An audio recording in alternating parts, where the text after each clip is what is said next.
ring on it, and this was the final episode, y'all, and we are on to the reunion after this. And let me tell you, those previews that they showed at the very end, they were juicy. So normally I don't like to talk about the next episode in the current episode, but you know what? We can't deny what we saw. We can't sit up here today and talk like we didn't see them previews. So we're going to have to talk about all of it. Charlana being pregnant, everything going on with Shorty and Kenny, and everything going on with Alfonso and Shay. So let's talk about it. First of all, we got Shorty and Kenny showing up separately because we already know they broke up in the last episode, and the toxicity on these two is high. It's on high alert, red alert, the toxicity on these two. I'm so happy that these two finally have gotten away from each other. Finally gotten away, because I know a lot of people want to sit here and talk about that Shorty's abused by Kenny. Let me tell you, they both are abused by each other. Both of them. They're both abusers. Not only are they abusers, they both are delusional. You had Shorty showing up talking about, yeah, you know, Kenny cursed me out. He did this. He called me all kind of names in the book. She started the story right in the middle. One thing about Shorty's stories, she never starts the stories and talks about the things that she does to contribute to the toxicity. She always starts the story about Kenny, and that's one of her main problems, is that it doesn't mean that some of the stuff she said about Kenny isn't true, but she doesn't look at the things that she does also to contribute to the toxicity in this relationship. And she's delusional. Even in her little exit interview when she was leaving, she was talking about she had hoped that this process would move them towards marriage and they would become closer. She thought she was hoping to go away with a wedding and there would be some self-realization on here and they would have become closer. What are you talking about, Shorty? Everybody could see that you shouldn't have been on the show. And what are you talking about? You was hoping for a wedding so you could become closer. I thought you was telling us you was in an abusive relationship and you was trying to get rid of him, and you came on the show in order to get evidence so you could get away from him. So why are you sitting here in front of the camera now and telling us you had hoped for a wedding and you could get closer? That's what I'm saying. These two are delusional. And then on the other hand, you got Kenny over here talking about he's sad over the breakup because he thinks Shorty is his soulmate. Soulmate? What? Soulmate in hell? This is not a soulmate, Kenny. These two are both the problem. Kenny doesn't have a healthy respect for Shorty, and Shorty doesn't have a healthy respect for Kenny at all. I'm glad they're finally getting away from each other. I think they're both abused by each other. You know what? I'm sorry that if Shorty's mother couldn't help her, she couldn't write a check, she couldn't drive her car away. You know, I know we've had a lot of conversation about this so-called abuse. And let me tell y'all, I don't want anybody writing in my comments telling me about, you could tell that someone doesn't know about domestic violence. I have a lot of experience with it. I'm a landlord for 20 years. You know how many times I had to deal with domestic violence in any of my apartment buildings? I've taken in women. I've run shelters. I've taken in homeless people. So I do know a little bit about domestic violence, and I often do know that oftentimes there's two sides of the story. I do know that too. And I'll say this about Shorty. She has a lot of things that a lot of women that don't have that are actually in domestic violence. One is she has a family nearby. That mother was on the show. Oftentimes, real people don't have nowhere to go. They don't have no money anywhere to go. Oftentimes, they have kids with these men, and the men are threatening to so-called call a CPS or something on the mother about the kids. They don't have any kids together. Sometimes these people are married, and they actually own a home together. So it's not easy for a person just to leave a home that they own. These two don't own a home. They're in an apartment building. So listen, I don't want to hear nothing about that. The only way Shorty could get away from Kenny was to come on, put a ring on it. Don't tell me that no more. I don't want to hear that. And Kenny finally said what I've been saying, that when Kenny and Shorty met, Shorty was only making $25,000 a year. Like I said, they was on the same level. None of this stuff about Shorty was on a higher level than Kenny forever, and she's been, back below her weight all this time and dragging Kenny. No, she was on the same level as Kenny, and like Kenny said, she was $25,000 and she was driving an Aztec. I don't even know what the hell an Aztec is. And then Shorty started talking about, did he tell you about the time he tried to steal $2,500 from me? $2,500? Is this what we've been talking about all season long when you're talking about Kenny stealing money for you? $2,500? Shoot, look over there at Shay. She got $2,500 sitting on her feet with them Louis Vuitton red bottoms. Is that what we're talking about, Shorty? $2,500? Shorty might be 40 years old, but she's not 40 years old right here. I'm telling you, both of these two, she says that Kenny's immature and he's 35. Both of them are immature. Shorty's immature and Kenny's immature. But I'm happy these two are gone. Good riddance. I hope they don't get back to each other. I hope Shorty doesn't get weak and have Kenny come back. I hope Kenny ain't on the door, knocking on the door, talking about let me in. I hope they stay far, far, far away from each other. Now, Shay and Alfonso, good Lord, this sure fell apart after them previews. I was so excited about these two through the whole episode, saying, oh, wow, they made it. They're going to get married. They're going to live happily ever after. Then they showed those doggone previews about Alfonso finally telling Shay that he was unfaithful to her. Like I said, we already figured it out. I don't know why Shay didn't figure it out. I'm sure Shay already knew kind of in her gut. Women know, but who knows? We're going to have to hear next week what the infidelity really was all about. Was it the overlap, which I was thinking there was some overlap with her and the baby mama in the beginning of the relationship. Let's see how long that overlap lasted. Or is it actually, was it break infidelity? Because you know they said they broke up, got back together, broke off the engagement. Was it unfaithfulness during the breakup? I don't know. I'm going to need me some more details. But one thing I do want to say is Alfonso loves Shay. I don't care. I don't care. I don't care whether you like him, you don't like him, whether he cheated on her or whatever it says. Whatever the case may be, what I know is what I know, and Alfonso loves that woman, Shay. And let me tell you, Shay's high maintenance. Shay is not easy to please. She's got a lot of anxiety, a lot of worry. And let me tell you, when someone has that much anxiety and worry, it can drive their partners crazy. Because what Shay is starting to recognize in herself, at least I hope she is that she's got a lot of anxiety and worry in her. And what she does is she needs Alfonso to do so much to settle her down. I mean to tell you, Alfonso is a giver. He's a people pleaser. I know that. But sometimes it seems like no matter what Alfonso does for Shay, it's never enough. Even when he's taking her on a helicopter ride, she's like, let me figure out what it is. Let me make sure it's going to be enough. Oh, okay, you got the car, you got this, you got that. She's always evaluating everything that Alfonso does for her. And then she's got to figure out, is it enough? She's high maintenance. She needs a lot of validation. She needs, her words of love, or what is love language, got to be acts of service, words. She might have them all. You know, Shay got all them love languages. Most people got maybe one or two. Shay got all them love languages. Even when she knew that, up to the anticipation of him proposing to her, he was like, oh, he got one more task. He got one more task. I'm telling you, Shay got a whole list before she's willing to be happy. And she's going to need to work on that. She a little bit with Dr. Nicole when she said forgiveness is a choice. And she's got to understand that that Alfonso can't control who likes her in terms of Shay's mother or Shay's baby mama. She started to realize that. But those were all criteria for Shay. Shay has a list of things. And one of the things I say about Shay, I did a video on this for, it's called Scary People Shouldn't Get Married. Y'all need to check it out. I'm going to put the link at the end of this video. But this epitomizes what Shay is. Shay is the type of person, and a lot of women are like this. They want everything solid, and they don't want anything that they might be afraid of before they get married. They want everything perfect. They want all their questions answered. They don't want to have any doubt. They don't want to have anything before they want to get married. And the problem with that is that's never going to come. It's never going to come. You're never going to feel so safe and secure. And what Dr. Nicole was trying to tell Shay was, listen, what you're talking about, that fear of getting hurt, that fear of, maybe things falling apart, that's part of what it will take to be vulnerable enough to get married. People want all these assurances before they get married because they're so afraid of the back end. They're afraid of the divorce. They're afraid of if things go bad that they never even jump in the water. But what they're waiting for is an illusion. And let me tell you why it's an illusion. Because even when you think everything is perfect and safe and you decide to jump in the water, once you get in that water, you realize that you missed something. You realize you missed something. It wasn't that it was perfect. It was that you didn't see something. So you really shouldn't be saying yes to perfection. What you should be saying yes to in marriage is that I'm willing to go on this journey and to work on things that we need to work on, but I want to work on it inside of a marriage.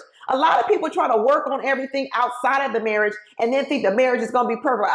Some things you can't even work on until you get inside of the marriage. I know it sounds crazy, but it's the truth. If you plan to be married for 20, 30, 40 years, You can't believe that you're going to settle everything outside the marriage during the time that you're dating. In fact, you can't settle it because none of you guys have really ended up. All we're doing is going together, going out. There is not a huge commitment and obligation to solve problems when you're just dating a person.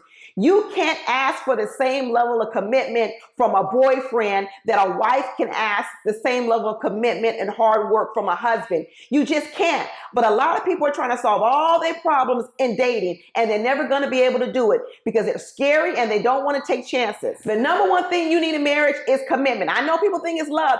It is commitment. You have to be committed to, even when you face problems, that you're going to work them out. That's why you need the commitment. It's going to be interesting to see what happens next week, how Shay takes this information that Alfonso cheated on her at some point in time. It's going to be interesting to see what she called unfaithfulness, infidelity. All of that's going to be interesting, and it's going to be interesting to see if she still stays with him or if they go separate ways. I do think that Alfonso really loves Shay, and I think part of not telling her the truth all this time was because he knew that this time would come that if he had to tell her, she might possibly leave him. And I think that's one of the reasons why he kept her and that baby mama separate all this time, because that baby mama had a secret and he never wanted that baby mama to tell Shay the secret. Only Shay will be able to decide whether or not she can trust Alfonso. We'll see how this turns out. I know Shay told Dr. Nicole she's trying to learn that it's just not her in the relationship and it's not all about making her happy. That's going to be easier said than done and so it's going to be interesting to see what the real story is with Alfonso and what Shay does with that story. But I think one thing that Shay is realizing is she can't count on other people to always move her past her unhappy spot, as she said it. She has to be in control of being able to move herself beyond that happy spot. Because if you always put other people in the power of moving you into your happy spot, then you might be sitting on the rock of unhappiness for a long time, waiting for somebody to come along and move you along. You got to know how to move yourself along.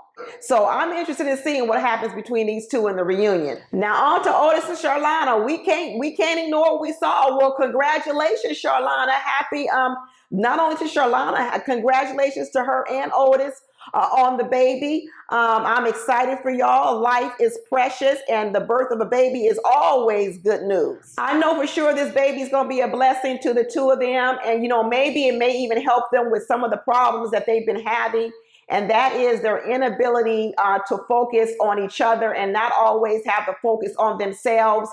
Maybe this baby will offer them an opportunity for them to come together and put all their focus on someone else besides their individual selves. Because like I told you, between Charlana and Otis, they think a lot about themselves. They are too much in their own feelings, and they actually don't spend enough time thinking about the feelings of each other. They're in it to satisfy their own needs, as opposed to I'll satisfy your needs and you satisfy my needs. That's the way the relationship should work. But what these two seem to be doing is they tend to be in the relationship both fighting for their own needs. So maybe this baby will offer an opportunity where they can join forces and they now can focus on the baby's needs. But Charlana played the card again, the jealousy card. I've been telling you, every week she plays the card. And I'm starting to think that Charlana doesn't even know she's playing the card. At first, I thought she knew she was playing it. And then I was like, why does she play the card?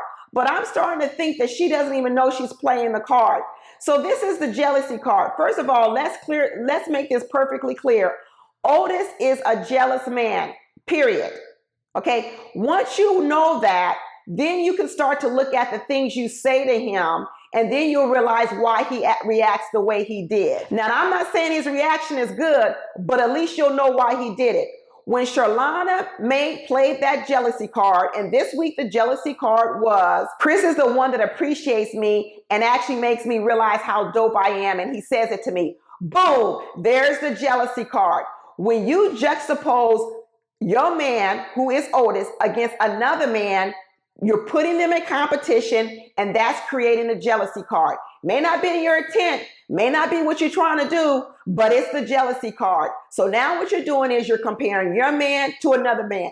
If you flip that around, and if a man were to do that to a woman, a man start comparing a woman to another woman, any woman will be upset. If you watch Love and Marriage Huntsville, is what Martell did to Melody when he started talking about the side piece coleslaw was over here satisfying him. And you know what happened to him? he got a glass thrown in his face from Melody because Melody said, I'm tired of hearing of what some other woman does for you.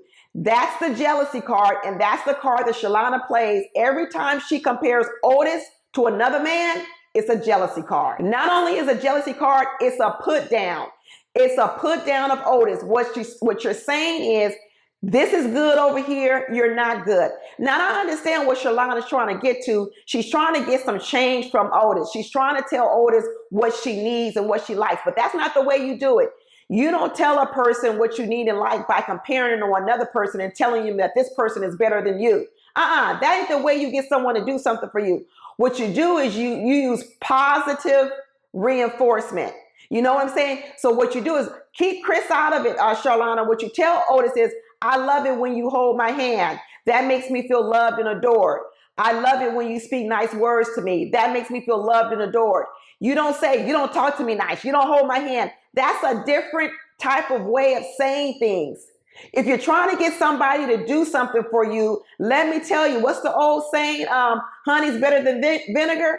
Use the honey. And anytime Shalana plays that jealousy card, you know what Otis does? He snaps right back and he punches Shalana so hard in the face, she starts to cry. And so what did he do after she played the jealousy card? He came right back with the put down. You see, what people have to recognize with Otis is Otis has a low emotional EQ. I hope y'all know the emotional intelligence. He's got a low emotional EQ. What I notice about Otis is he's not able to express his true feelings. And then as a result, when the feelings do come out, they often come out in a negative way. Just like I said with Alfonso and Shay, Otis loves Sharlana. He loves her. In fact, he has said it over and over again. Honestly, the amount of love that he has for Sharlana, he has admitted that it scares him. It frightens him because he actually never thought he could love anybody as much as he loves himself. And he's like, the love he has for Shalana is scary. When Otis said it is hard, when he was proposing to Shalana and he said the amount of love for you is hard to swallow, that's what he's saying. He's saying it's hard to even contain the amount of love. And so let me tell you, when you are bubbling up with that much emotion, especially for a person you love, what happens is when they play that jealousy card, it hurts so bad. And all you need to know how to do is strike out and lash at them, because you know what they're doing? They're poking the wound that's already a wound. He is so afraid of losing Sharlana. And then when Sharlana brings up other men or plays a jealousy card, it actually exposes the wound that's already there. Otis is definitely afraid of losing Sharlana. This is why the jealousy card doesn't work. She needs to stop playing this. She needs to stop using ways like that to get to Otis to be different. She needs to start using positive affirmations with Otis so that she can get the type of change she wants from Otis. You know what? This is almost like role reversal. Oftentimes you see women in the role of Otis, and sometimes you see men in the role of Sharlana.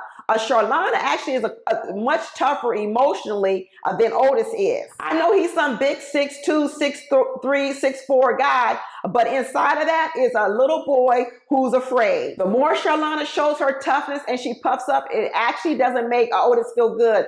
Because if you're already afraid of losing someone and that person keeps showing toughness and all this bravery, what it does means it makes you feel more vulnerable, because what you're starting to think is, wow, she's so tough, she could leave me. And then when she starts to feel that fear even more, guess what he's going to do? He's going to lash out at Sharlana even more and say even more nasty things. Let me tell you, Otis definitely needs to go to therapy. He needs to talk to a therapist and learn how to not only get in touch with what his real emotion is, but learning how to express them in a much healthier way. And Sharlana, knowing that this is Otis, she cannot keep playing these jealousy cards. She cannot keep saying things to make Otis give her what she wants, but by using things that put him down, because it's only going to keep making the situation worse. They actually need to help each other. Otis needs to go to therapy, and Sharlana has to lay off that tactic she has. She needs to go to positive reinforcement, because one thing that she has with Otis is Otis absolutely does love her. But let me tell you, his emotional intelligence is low, and he absolutely does not know how to express what his real emotions are. He isn't at the point where he's able to tell Sharlana that the words she says hurt him just as much as his words hurt her. He's this tough guy on the exterior. He's not saying anything. He says mean things. He tries to sometimes control her because he's so afraid of losing her.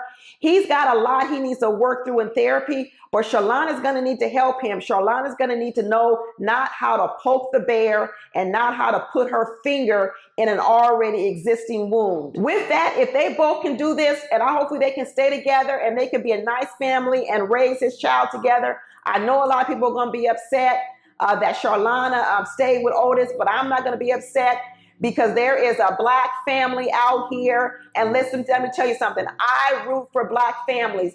And if it means that they got to put in a little bit more hard work to keep their family intact, I'm all for it. Like I said about Alfonso and Shay, you can't solve everything outside of marriage. Sometimes you do have to solve things in marriage. You can't expect it to go away, but that doesn't mean you still can't do the work and you can't repair the damage within the marriage.